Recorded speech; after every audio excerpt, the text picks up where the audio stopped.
when we spoke to him last week, the days blend together. When he and D. Haslam talked, he mentioned how we need to see the rookies this year. Right. So you're clearly preparing us to suffer through Dillon Gabriel starting football games this year. Literally about it, we aren't expecting it. Yeah. Because Dillon's been that bad on the practice field. Now, again, to be fair to that, he's had some good throws. It's not all been a disaster, but this week been a disaster. I just wonder if it gets loud to a point. Overexposed this week. The truth is becoming impossible to ignore. The entire circus surrounding Dillon Gabriel is nothing more than a carefully crafted distraction designed to keep Shedeur Sanders out of the spotlight. It's all a game where Dillon is being thrust into the limelight despite consistently squandering his chances. Yet despite his flaws, the Browns continue to elevate him, pushing his narrative forward as if he's the one poised to lead. Why? The answer is simple. They're doing everything they can to ensure Dillon grabs all the attention, while Shedeur remains hidden in the shadows. Guy, they assured him you'll be off the board in the top 100. We're not going to let the 5th round, 6th round grade that everybody else is giving you sway us from drafting you in the first 100. The Browns made their intentions clear when they selected Dillon in the 3rd round. They were staking their future on him as their QB. Despite everyone expecting him to fall to the 5th or 6th round, the Browns saw something others didn't and took him early. They told Dillon straight up that they believed in him, and now they're fully committed to that decision. All the attention is squarely on Dillon, as if they're pushing him to step up, even though, let's face it, he's nowhere near the caliber of Shedeur Sanders. It's almost like the Browns are so invested in this narrative they've created that they can't step back and see the true talent that's right in front of them. But the real question is Dillon Gabriel truly deserving of all this hype? The answer is clear: no. Let's break down his performance over the last 2 training days, Day 6 and Day 8, when the majority of the reps were handed to him. On Day 6, Dillon got 16 reps and completed 10 of them. Not terrible, right? But here's the kicker. That one interception he threw, that's the chink in his armor.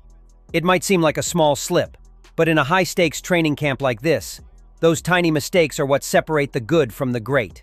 And when you look at the performances side by side, it's clear that Shedeur Sanders rose head and shoulders above the competition. You can't deny the difference when the pressure is on.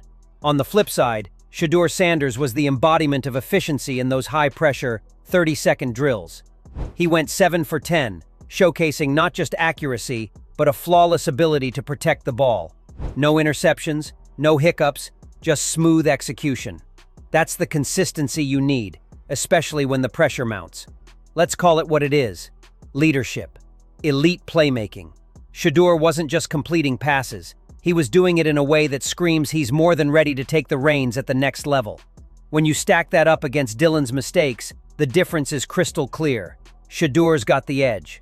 Then came Day 8, and once again, Dillon Gabriel's struggles were on full display. Of his 14 attempts, he managed a measly 3 completions. That's not the kind of performance you expect from someone who's being groomed to be the future QB. Meanwhile, Shedeur Sanders was still lighting it up, going 7 for 10 once again. The contrast couldn't have been more glaring.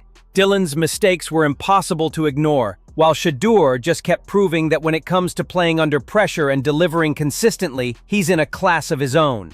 And this was not just about only numbers. His plays were actually really bad. He missed easy throws, including a few to wide-open receivers, and at times, it seemed like he couldn't find his rhythm at all. Let's break down one of those plays to understand exactly what went wrong.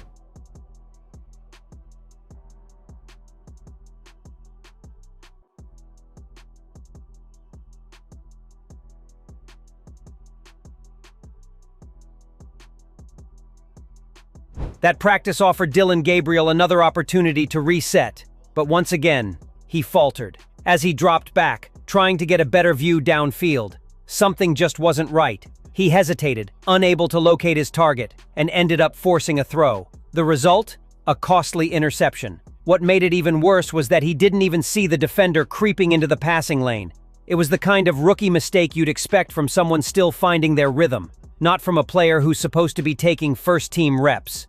Moments like this only intensify the growing question: why is Dillon Gabriel still being prioritized over Shedeur Sanders? And that wasn't even his only mistake of the day. Let's dive into another play to see exactly what went wrong. Here's the thing. The play was there for Dillon Gabriel to make. The defense had collapsed the pocket, and the players were all bunched up near the middle. The entire left flank was wide open.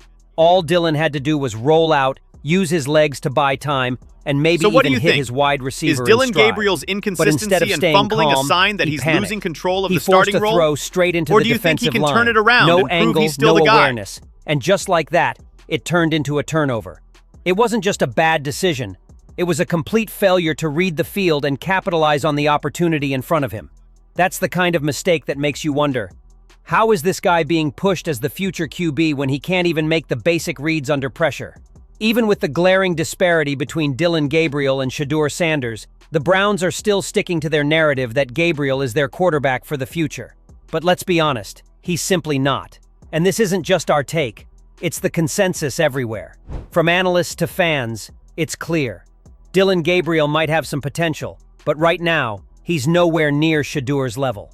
The Browns are pushing a narrative that simply doesn't match the on-field reality. It's impossible to overlook the difference in performance, and yet, they're doubling down on Gabriel. It's getting harder and harder to believe the story they're trying to sell about him being the future QB. I can't imagine there's many people that think Dillon Gabriel's a better quarterback than Shedeur Sanders. I don't care where they were drafted. And if the Browns are the one team that thinks that, then I'm going to suspect it's not true. They don't know what they're doing. They've been on every quarterback evaluation for 30 years. Right. I never root against anybody. Yeah. But I'd be surprised if Dillon Gabriel's ever a legitimate starting quarterback. At the end of the day, it all comes down to performance. The Browns can continue to double down on Dillon Gabriel, but the reality is plain for anyone watching. Shedeur Sanders is the one who consistently delivers under pressure. From his flawless decision-making to his ability to read the field and protect the ball, Shedeur has shown time and time again that he's ready to lead at the next level. Dillon Gabriel, on the other hand, despite being given more reps and opportunities, has consistently failed to rise to the occasion. His mistakes are too frequent and too costly for someone who is supposed to be the future of this team. The narrative the Browns are pushing doesn't align with what we see on the field. They seem too invested in a storyline that doesn't match Gabriel's current abilities.